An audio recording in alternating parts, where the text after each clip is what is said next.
Become a channel member and support the content. You also get access to exclusive videos. You'll get an emote next to your name in the comments. The link for that can be found next to the subscribe button or in the description. And if you'd rather get your coins direct rather than roll the dice with FIFA points, head to u7buy.com and at checkout use the code TVM for a discount. The link can be found down below.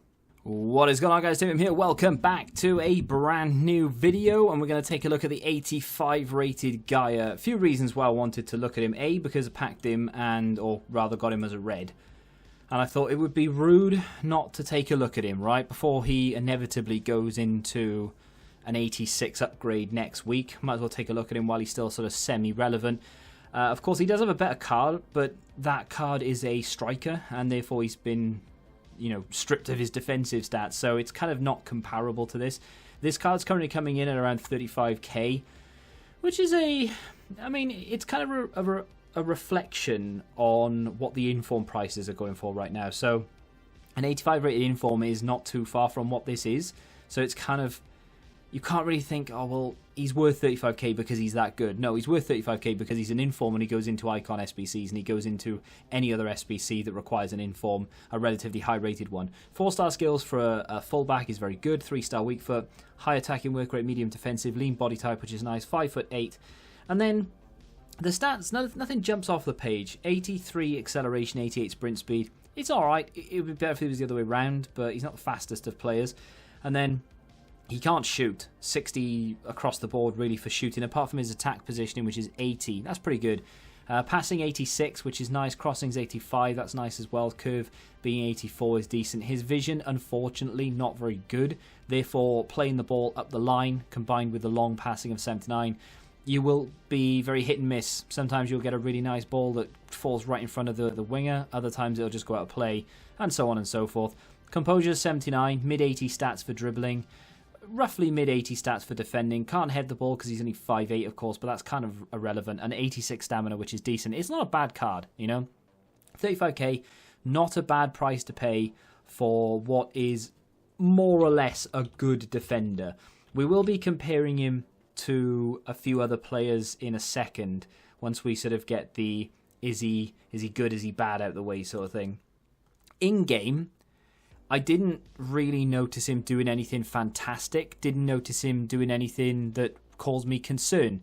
He was a card that could defend adequately, and he was also a card that could bring the ball forward and pass it out of danger relatively well. There were a few instances where his passing, like I said, up the line, that is a straight pass into Ryan Kent. And he carries on his run. Ball's played back to Hero. What a ball that is from the Icon Hero.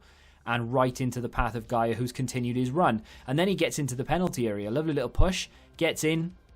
Lovely ball roll. Drags it back. And who's there but, of course, Diego Maradona. Would have actually had a penalty were it not for Maradona putting the ball in the back of the net, because Gaya was fouled. So you can take that into consideration and think of that what you will. But a very good run from him. That was probably his best play, where he's started from the back, worked his way forward. That's the high attacking work rate coming through. Gets into a good position and actually creates a chance. Would have got us a penalty if the chance had not gone in as well, which is really nice to see. Like I said, solid defending, nothing too crazy there. Did miss a few challenges and get a couple of yellow cards here or there, but that's to be expected. Not too bad on the ball in terms of dribbling. Lovely pass at the line there. Sometimes that will work, sometimes it won't. It is very temperamental. Good running from Ryan Kent. If you want to check out that review, by the way, it's already up on the channel. The reason we are cutting that a little bit short and we've got a longer video is because we're going to do a little comparison at the end of this, because of course there is going to be somewhat of an elephant in the room to talk about when it comes to a left back from La Liga. We'll talk about that in a second. Should you buy this card? I mean, if you got it as a red pick and you need a left back, try him, because he might be alright. I've got an anchor on him, I think, and the anchor turns him into an 88 rated fullback, gives him that little extra pace, boosts the strength. It's still poor at 75, but it is still a boost nonetheless. The aggression goes up, and of course you've got very good stand tackle, slide tackle, both in the mid-90s, and the interception's gone up as well. It's a solid fullback, so it's a solid option if you've got him as a red pick, or if you've got him as an untradeable inform from some upgrade SBC. Maybe you've opened your 82 packs from the SBCs, you didn't want to wait till Team of the Year, and you've got Gaya. Is he worth playing with? I think he's worth trying, because he may be decent. The only question, of course, is who do you currently have at left back? Because if you've got someone who's head and shoulders better, then obviously there's no point even trying to compare them. The players that spring to mind when we think of Gaya, we're going to go over to Footbin now and have a little look to see what players we can compare him with. The obvious one, unfortunately, is not here, but I suppose that does take us into it nicely. So they've got a couple of icons to talk about there with Cole, both variants of Cole.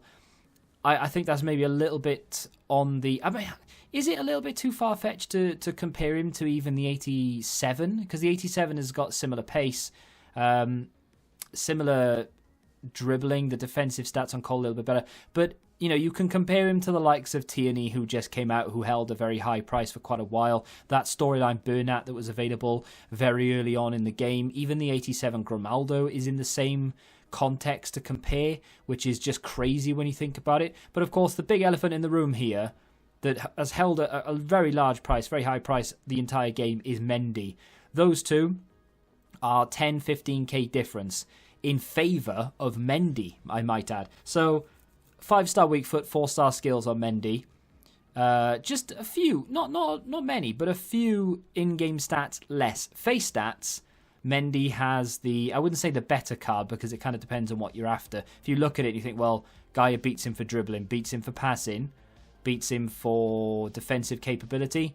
So in a fullback, surely that's what you want. And yeah, okay, kind of. But as someone who has used Mendy a lot, it links to my Varane. I've tried to use other cards lately, but I have used Mendy well over 200 games. And that's just competitive games. He is a solid left back. Did I think Gaya was better than Mendy in game? No. Did I think they were even remotely comparable? Not really. I don't know what it is, but Mendy seems to have that little edge over the majority of fullbacks, even if they are similar and they are of a similar rating with similar in-game stats. For whatever reason, Mendy just seems to take it every single time. There have been quite a few fullbacks in this game comparable to Mendy, but for whatever reason, Mendy still reigns supreme. For 20k, if you are looking to buy a fullback and Mendy fits your team, go for Mendy. If you want to be different, however, Gaya is definitely an option. He's solid. He's not going to blow your socks off. He's not going to do anything amazing. He's solid. If you have enjoyed this play review, do me a favour and hit that like button, subscribe to the channel for new, and until the next time, goodbye. Join the Betting Rebellion and find out what your football knowledge is really worth.